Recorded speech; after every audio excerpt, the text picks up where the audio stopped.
तो यहाँ पर आप विजय सर को देख सकते हो, जो आपको आज बारीकी से बताएंगे कि गाय को दूध के आधार पर न पालकर गोबर और गोमूत्र के आधार पर अगर किसान पालता है तो किस तरह से गाय माता में इनकम दे सकती है। इन सब के बारे में आज आपको इस वीडियो में बारीकी से पता चलेगा। तो सर नमस्कार। नमस्ते जी। जय गो माता जी, जय गोपाल जी। तो सर आप बताएं किस तरह से गाय माता हमें जो स्वयं रोजगार दे सकती है, हमारी जो आर्थिक स्थिति है उसको सुधार सकती है और हमारे पर्यावरण को किस प्रकार मजबूती प्रदान कर सकती है, इसके बारे में बारीकी से बताएं। देखो, आपके सामने ही हूँ जी मैं, बिल्कुल। आपने हमारी जो पिछली जो वीडियो में देखी जो गौ माता है और रोजगार के प्रति, मैं तो एक ही बात कहूँ जी, गौ माता को दूध के लिए नहीं पालो, जो राजू भाई बोलते थे, गाय को गोबर और गोमूत्र के लिए ही पालो। हम गोबर से इतनी इनकम कर सकते हैं कि व्यक्ति समझ भी नहीं सकता। बस लोगों को जगाना है, हमें बस बताना है। देखो, सभी लोगों को ज्ञान नहीं कि गाय के गोबर और गोमूत्र में, आज तो हमारे भारतीय जो लोग हैं वो गाय के बारे में भी नहीं पहचानते भाई ये बात की गाय है या विदेशी गाय है, सभी को एक सामान्य मानते हैं। तो हमें गौ माता गोबर, जैसे गाय का गोबर है, उसका ज्ञान और विज्ञान बताना पड़ेगा। गौ माता के गोबर में है क्या? देखो, सबसे बड़ी बात है, जो बच्चे हैं आजकल, हम कैल्शियम की गोली वगैरह खाते हैं, वो खाने की आवश्यकता नहीं है हमें, क्योंकि जो गौ माता का जो गोबर है उसमें कैल्शियम, जो भस्म बनती है विधि के अनुसार, जो यज्ञ की क्रिया से हम बनाते हैं, उसमें भरपूर मात्रा में कैल्शियम है। और कैल्शियम के अलावा भी ऑक्सीजन है। ऑक्सीजन का मतलब क्या है कि अगर आप पूरा ब्रह्मांड की बात करो तो उसमें 21% ऑक्सीजन है, और मनुष्य को स्वस्थ रहने के लिए जो ऑक्सीजन चाहिए वो 21% चाहिए। आज कितनी हमें जो वायुमंडल में कितनी ऑक्सीजन है जो प्रदूषण के कारण हमें मिल रही है, वो 15 से 16% मिल रही है। और जो दिल्ली और मुंबई अगर जाओ तो वहां पर 12 से 10% के करीब ऑक्सीजन है। तो कहने का तात्पर्य यही है कि गौ माता का जो गोबर है उसमें 46% ऑक्सीजन है। अच्छा, कैल्शियम है 7.7, अच्छा फास्फोरस है 2.6, और सल्फर है 1.1। ऐसे 10 पोषक तत्व है जो शरीर को बहुत जरूरी है। देखो, जो व्यक्ति बीमार पड़ता है, पहले आप, अगर हम पीछे थोड़ा, हम पीछे चले, आज से 10-15 साल पीछे चले, कि हमारे गांव में कोई इतने डॉक्टर वगैरह नहीं होते थे, कि हम किसी, हमारे घर में कोई, परिवार में कोई बीमार पड़ जाता था तो हम क्या करते थे, हमारे गांव में डेरा होता या बाबा का कोई भी मंदिर होता, तो जो महाराज जी होंगे वो क्या करते, जो बसम बसम देते हैं हमारे, और वो हम खा लेंगे और पानी में घोल के पी लेंगे। तो हम कहते भाई डेरा, भाई बाबा जी ने बबूती दी और हम ठीक हो गए। हमने थोड़ा उस पर सोचा, समझा कि भाई उसमें था के, उस समय पर गाय रखते थे, गौ माता घी की यज्ञ किया करते थे, और जो भस्म आती दिया करते थे, उस गाय के गोबर में ये 46% ऑक्सीजन और ये 10 पोषक तत्व हो जाते थे। जब आप, जो व्यक्ति बीमार हुआ है, और वो बीमार व्यक्ति ने सबसे पहले क्या चीज चाहिए, ऑक्सीजन ही चाहिए। समझ रहे हो आप? मेडिकल में भी हम देखते हैं कि ऑक्सीजन का मास्क लगाया जाता है मरीज को, तो सबसे ज्यादा जो ऑक्सीजन की आवश्यकता रहती है मरीज को, तो आदमी को, स्वस्थ आदमी को जीने के लिए लगभग 21% ऑक्सीजन चाहिए। और जो हमारी गाय के गोबर से जो राख बनती है, जो भस्म बनती है, उसमें 40% ऑक्सीजन है। इसलिए जो पहले समय में, जो जब गांव में जब किसी मंदिर में जाते थे तो जो पंडित जी होते थे, जो महाराज होते थे, जो बाबा लोग होते थे, वो मरीज को, पेशेंट को बबूती दे देते या भस्म देते थे जिसमें ऑक्सीजन की काफ़ी ज़्यादा मात्रा रहती थी, और उसको लेते ही ठीक हो जाते थे। तो ये काफ़ी अच्छा विज्ञान था हमारे पिछले समय के ऋषि मुनियों का। और बताएं सर, और किस प्रकार इनकम ली जा सकती है, इसके इनकम के बारे में बताएं। जो भस्म है इसका क्या भाव रख सकते हैं हम देखो, बाजार में? जो आने वाला जो समय, देखो इसकी तो कोई कीमत नहीं है, वैसे तो अनमोल है ये, अनमोल लेकिन है। फिर भी कितनी कीमत, अगर जायज प्राइस इसका रखना देखो, चाहें तो? अगर बात करें, हम बात करें, देखो विदेशियों का, कंपनियों का क्या रीजन है इस देश में, भारतीय जो संस्कृति है, जो बड़े बड़े विद्वान जो राजीव भाई हमको बता के चले गए हैं, हम उनकी जो बात बताने लग रहे हैं आपको। जब वायुमंडल में गिरावट आओगी, जब आएगी वायुमंडल में, तो हमें मनुष्य को जीने के लिए देखो क्या चाहिए, प्राणवायु तो हुई चाहिए। प्राणवायु के बिना तो हम एक सेकंड भी जीवित नहीं रह सकते। और हमारे ऋषि मुनियों ने क्या कहा था कि गौ में वसते लक्ष्मी, गाय के गोबर में लक्ष्मी का वास है। ऐसे थोड़ी भी गाय के गोबर में लक्ष्मी, अगर पैसे है तो सबका रोड़ा मत चल, मैं ठाऊंगा मैं ठाऊंगा। तो सबसे लक्ष्मी का वास तो हमारे जो ऋषि मुनियों ने बोला था, गौ में वसते लक्ष्मी। इसमें प्राण वायु है, क्योंकि ऑक्सीजन है, वही लक्ष्मी है, उसके बिना हम एक मिनट भी जीवित नहीं रह सकते। जो आगे वाला जो भविष्य भारत, जो आने वाला जो भारत है, आगे का जो भारत है वो क्या होगा, अगर हम गाय को नहीं बचा पाए और गाय का गोबर का प्रयोग नहीं कर पाए, तो मैं आपको बताऊं कि गौ माता का जो गोबर है, आने वाले समय में क्या होगा कि हम जो व्यक्ति गोबर की जो व्यवस्था करते हैं, भाई ऑक्सीजन जो बनाए हैं, अगर वायुमंडल में 12 से 10% जब वायुमंडल में गिरावट होगी, तो हमें ऑक्सीजन, हमारे पास कोई विकल्प नहीं है कि हम ऑक्सीजन की कोई चीज जड़ी, ऐसी कोई ब्रह्मांड में ऐसी कोई जड़ी बूटी नहीं है जो हमें ऑक्सीजन है। सिर्फ एक चीज को छोड़ के, वो गौ माता का गोबर, गोबर नहीं गोवर, गो का वर का मतलब है गोवरदान, हम गोबर बोलते हैं बार बार, इसका असली नाम तो गोवर ही है।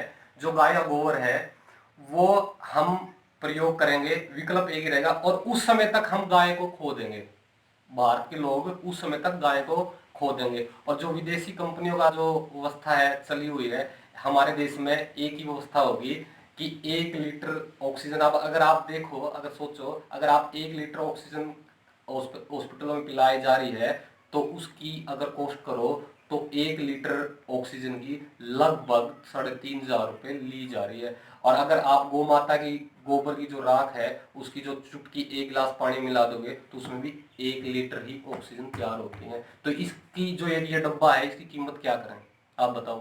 तो देखो ये तो अनमोल है, परंतु हमें समझना होगा, गौ माता को बचाना होगा। और जब तक हम गौ माता को नहीं बचाएंगे, और गोबर से, इससे बहुत इनकम है। देखो हम ये जो गौ माता की गोबर की जो भस्म है, ये बेचने लग रहे हैं, साबुन वगैरह भी बना सकते हैं, और भी चीज बना सकते हैं, परंतु ये हमारा प्राणवायु को भी बचा सकता है, मनुष्य को भी बचा सकता है, जीव जंतु को भी बचा सकता है, और इससे अच्छी इनकम हो सकती है गौ माता। तो सर और कौन कौन से प्रोडक्ट हैं जिनको बनाकर गोबर से ही कौन से प्रोडक्ट बनाए जा सकते हैं, जैसे मच्छर की कोयल है, ये इसके बारे में और बताएं। ये मच्छर जो कॉइल है, आप आज देखोगे कि जो केमिकल की जो आने लग रही, सारी की सारी केमिकल की है। एक मच्छर कॉइल आप लगाओगे, अगर मान के चलो एक आपने मच्छर कॉइल लगा दी, केमिकल वाले की बात करने लग रहा हूँ मैं आपको, तो उससे 100 सिगरेटों के बराबर बता रहे हैं कि 100 सिगरेट पी लिया आपने, उससे कैंसर के कण शरीर में चले जाओगे, दमा, अस्थमा, टीबी। और हम छोटे छोटे बच्चों के हाथ तो लगा देते हैं, कमरे बंद कर देते हैं और सो जाते हैं, उसका बहुत नुकसानदायक है। आप नेट पे भी सर्च कर सकते हो। और पूरे विश्व में भारत ही एक ऐसा देश है जहां पर ये मच्छर कॉइल वगैरह, जितनी भी मॉस्किटो वगैरह ये चीजें बेची जा रही है, और पूरे विश्व में बैन है, पूरे विश्व में बैन है ये चीजें, और हमारे भारत देश में धड़ल्ले से बिक रही है, और ये सभी लोग खरीद भी रहे हैं, क्योंकि ज्ञान नहीं है। ज्ञान की बात है, ये जो हम मच्छर कॉइल बनाने लग रहे हैं, ये मच्छर कॉइल बिल्कुल प्योर हर्बल है, गाय के गोबर से ही बनी हुई है। ये जो दिख रही है आपको, ये प्योर हर्बल है, गाय के गोबर से बनी हुई है। और इसमें सेट्रोला ऑयल वगैरह हो गया, नीम का ऑयल, और एनी जड़ी बूटियां, तुलसी, गिलोय वगैरह, ये चीज सारी इसमें हुई है। और ये पूरा आपकी मछली भगाएंगे, और हवन का कार्य भी करेंगे, हवन भी होगा आपके साथ के साथ। तो सर आपने जो मूर्तियां बनाई हैं, इन मूर्तियों के बारे में और बताएं। ये भी गोबर से ही बनाई आपने? हाँ बिल्कुल, गोबर से बनाई है जी। तो यहाँ पर देख सकते हो आप, जो ये मूर्तियां हैं, ये गाय के गोबर से बनाई गई हैं। महाराष्ट्र जैसे प्रदेशों में जब गणेश जी को विसर्जित किया जाता है, उस समय जो पीओपी की जो मूर्तियां हैं, जो सीमेंट से बनी हुई मूर्तियां हैं, अगर उनको पानी में छोड़ा जाता है, पानी में विसर्जित किया जाता है, तो कहीं ना कहीं वो नुकसान पहुंचाती हैं। कहीं बाहर जाकर नहरों में जब वो रुक जाती हैं और नहरों को तोड़ देती हैं, और जब किसानों के खेतों में जाती हैं तो वहाँ भी ये गल नहीं पाती। अगर गोबर से बनी हुई मूर्तियों को विसर्जित किया जाएगा तो काफ़ी जो किसान है उसको भी खाद मिल जाएगा जो खेत में, और जो ये मूर्तियां हैं ये पानी में पिघल जाएंगी। और अब तो गवर्नमेंट ने भी, सरकार ने भी जो पीओपी की और सीमेंट की मूर्तियां हैं उनको बैन कर दिया है। तो एक अच्छा विकल्प है गौ भक्तों के लिए, गौ सेवकों के लिए, कि गाय के गोबर से मूर्तियां बनाकर भी बेचा जा सकता है, जिससे अच्छी इनकम ली जा सकती है। और गाय के भस्म को बेच सकते हैं, कोयल बना सकते हैं। और क्या क्या प्रोडक्ट हैं सर, सिर्फ गोबर के प्रोडक्ट बताएं। गोबर के जो प्रोडक्ट है, धूप बत्ती है जी हमारी, ये देखो जी, ये धूप बत्ती जी ऐसी धूप बत्ती है आप, और जो भी धूप बत्ती का एक मैं बता देता हूँ, जो जितनी भी मार्केट में आज जो धूप बत्ती आई हुई है, वे सारी की सारी परफ्यूम की है। परफ्यूम का मतलब है केमिकल, और उसमें जो सबसे खतरनाक चीज उसमें मिलाई जा रही है वो डीपी है, जो डबिंग करी जा रही है। आप कोई भी खुशबू वाली जो लोगे, लिख लिख देते उस पर, गूगल है, फलाना है, जटामासी है, तगर है, फगर है, उसमें कुछ नहीं है। जिस धूप बत्ती में खुशबू आएगी, आप सूंघोगे जब परफ्यूम की खुशबू आएगी, तो वो केमिकल की है, वो प्रदूषण ही फैलाएगी। ताकि प्रदूषण फैलाएगी। और धूप का मतलब क्या है कि हम पहले देखो यज्ञ किया करते थे, थोड़ा जमाना बदलता गया, समय बीतता गया, तो धूप बत्ती पे आ गए। धूप बत्ती का लाने का महत्व यही है कि वातावरण को शुद्धि करें, परंतु हम करने क्या लग रहे हैं, क्योंकि प्रदूषण ही फैलाने लग रहे हैं, केमिकल की यूज चीज करने लग रहे हैं। अगर आपको ये चीज समझ रहे तो ये तो जी टीवी वगैरह पे भी आई है, ये बहुत खतरनाक है। तो हमें ये जो धूप बत्ती है ये 21 जड़ी बूटियों से बनाई हुई है, गाय के गोबर और गाय के घी से निर्मित है। और इससे अगर आप एक धूप बत्ती लगाओगे, लगभग देखो हमारा पूरा अंदाजा है कि पूरा वो तो नहीं है, शोध तो लैब में तो नहीं है, अगर एक धूप बत्ती लगाओ तो 1 टन ऑक्सीजन तैयार होगी, सिर्फ एक धूप लगाने हाँ से। एक धूप लगाने से। तो यहाँ पर काफी शानदार बात श्रीमान जी ने बताई है। वैसे भी अगर हम गाय के 10 ग्राम घी का इस्तेमाल करते हैं तो सिर्फ 10 ग्राम घी से ही 1 टन ऑक्सीजन उत्पन्न होती है। तो जो इस धूप में ना सिर्फ घी है बल्कि इसमें गाय का गोबर भी मिलाया गया है। और सर और कौन कौन से प्रोडक्ट है, सिर्फ गोबर के प्रोडक्ट बताएं। गोबर की है जी, पंचगव्य साबुन है जी, एक दो साबुन है, ये भी गाय के गोबर से बनाया ही गया है। और अन्य जड़ी बूटियां हैं साथ में। देखो मिश्रण तो करना ही पड़ता है जी इसमें, लेकिन बेस है जो गोबर रहता है। गोबर है जी बेस। तो सर आपने जैसे लगभग 4 से 5 प्रोडक्ट बताए हैं आज की इस वीडियो में। वैसे तो हवन समिता भी है, हाँ हाँ बिल्कुल, लकड़ियां भी हैं गोबर से, बहुत सारी चीजें हैं, दंत मंजन भी है गोबर से। तो मेरा कहने का मतलब है कि सिर्फ और सिर्फ गोबर से, एक गाय से, अगर एक गाय मान ले 10 किलो गोबर प्रतिदिन देती है एक दिन में, तो एक गाय से किसान कितनी इनकम ले सकता है सिर्फ गोबर बेचकर। गोबर से देखो अगर मान के चलो, ये इस मूर्ति की बात करा जी, अभी ये जो गाय के गोबर की मूर्ति है, इस गोबर की मूर्ति की बात करा तो 10 किलो का अगर बात करो तो 3 किलो सूखा पाउडर बनेगा जी। जी 3 किलो सूखा पाउडर बनने के बाद एक मूर्ति में जो रॉ मेटेरियल लगा है जी वो 200 ग्राम 250 ग्राम के करीब पाइया करीब लगा है। तो मान के चलो आप 12 मूर्तियां तैयार हो जाएगी जी आपकी गाय की, ये बड़ी बड़ी आकार वाली गाय के गोबर की 12 मूर्तियां आपकी तैयार हो जाएगी एक गाय से जी ठीक है जी। अगर आप इसको देखो पूरा कोई ऐसे नहीं भी हवा में बातें छोड़ने लग रहे, भाई हवा में बात छोड़ दीजिए आप इतने कमाओगे इतने नहीं कमाओगे, पूरा प्रॉपर मैं आपको बताने लग रहा हूँ। तो उसकी जो कॉस्ट खर्चा होगा पिसने का, अगर आपने पिसवाया है, अगर 3 किलो गोबर अगर आपने पिसवाया है तो 20 रुपए किलो कोई आपके चाकी वगैरह जो ग्राइंडर वगैरह या मसाला पीसने वाला वो व्यक्ति ले लेगा, तो उसमें से 60 रुपए वो खर्चा लगा लो आपका, और गाय का खर्चा निकाल दो 70-80 रुपए। एक गाय नॉर्मल बिना दूध वाली खाती ही है 70-80 रुपए, वैसे तो लोग 20 रुपए भी खिलाते, वैसे नॉर्मल अगर खर्चा करे तो 70-80 रुपए तो बिल्कुल खाती ही है गाय। तो गाय का भी खर्चा निकाल दो, तो मान के चलो अगर आपने 12 मूर्तियां बनाई, और इसका विकल्प बहुत अच्छा है जी, मैं इसका विकल्प क्या है कि अगर आप ऐसी ऐसी मूर्तियां बना के गौशाला को जो गुल्लक है उनको विकल्प हो, अब ये ऐसी जो गाय देख लग रहे हो ये लगभग 2000 रुपए गुल्लक है जी, मैंने ही मंगवाया था, ये 2000 रुपए तकरीबन गुल्लक है। तो इस गुल्लक की जो अवस्था है, और हम इसको एक गुल्लक बनाए गौ माता का और एक डब्बा बना के बनाए, तो 2000 को छोड़ के हम अगर इसकी कॉस्टली लगभग मान के चलो आधी भी रखें और आधी से भी कम रख दें, लगभग 600 रुपए रख दें, तो हमारा जो कॉस्ट का खर्चा है एक मूर्ति पे लगभग 120 रुपए आता है पेंट समेत और गाय का खर्चा निकालने के बाद। ताकि ये नहीं भी गाय से हमें गोबर से इतनी इनकम करी, गाय का खर्चा भी निकाल दिया, 120 रुपए का हमारा इनकम आवा, वर्कर भी इसमें आ लिया, सारी चीज इसमें व्यवस्था होगी। तो मान के चलो 150 ही मान के चलो आप, और चीज वगैरह टूट भी जाओ और व्यवस्था हो जाए, तो आपको 350 प्लस में 10 तक गुणा कर दो आप, तो 3500 रुपए की अकेली एक गाय से गोबर से इनकम हो सकती है प्रतिदिन।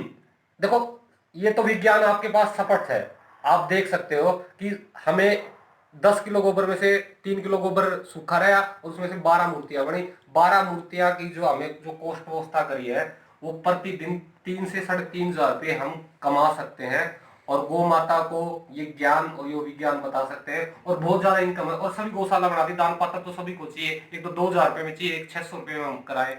और इसी प्रकार अगर मूर्ति न बनाकर अगर कोई भस्म बनाना चाहे तो भस्म भी बना सकता है। और जो भस्म है लगभग 10 किलो गोबर सूखने के बाद जब 3 किलो रह जाता है, तो सर उसमें जब उसको जलाया जाता है तो कितनी भस्म निकली है 3 किलो गोबर में? उसमें 3 किलो गोबर में भस्म की अगर बात करें तो 10 एक डब्बी की क्रिया रहती है जी, 10 डब्बी बन जाती है उसमें। 10 डिब्बी यानी कि लगभग 1 किलो के आसपास, यानी कि इस भस्म का जो रेट है लगभग 3000 रुपये है।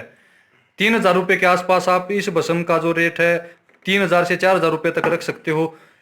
तो भी 3 से 4 हज़ार रुपये सिर्फ भस्म बनाकर कमा सकते हैं। धूपबत्ती से भी इसी प्रकार एक गाय से 3 से 4 हज़ार रुपये कमाए जा सकते हैं।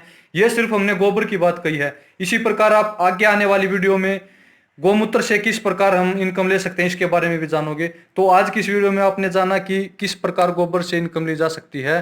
तो मैं युवाओं को बुलाता हूं, युवाओं का आह्वान करता हूं कि आइए आप स्वदेशी अपनाइए और अपने गाय माता को बचाइए। गाय की जो बेकदरी हुई है इसको काफी हद तक दूर कीजिए और जो गाय के पंचगव्य से प्रोडक्ट बनाकर मार्केट में उतारिए और विदेशी कंपनियों को अपने भारत से धक्के मारकर बाहर निकालिए और जितने भी स्वदेशी प्रोडक्ट हैं इनका यूज करिए, ताकि जो देश का पैसा है देश में रहे और जो देश की अर्थव्यवस्था काफी हद तक मजबूत बन जाए। तो दोस्तों मिलते हैं अगली वीडियो में, तब तक के लिए नमस्कार।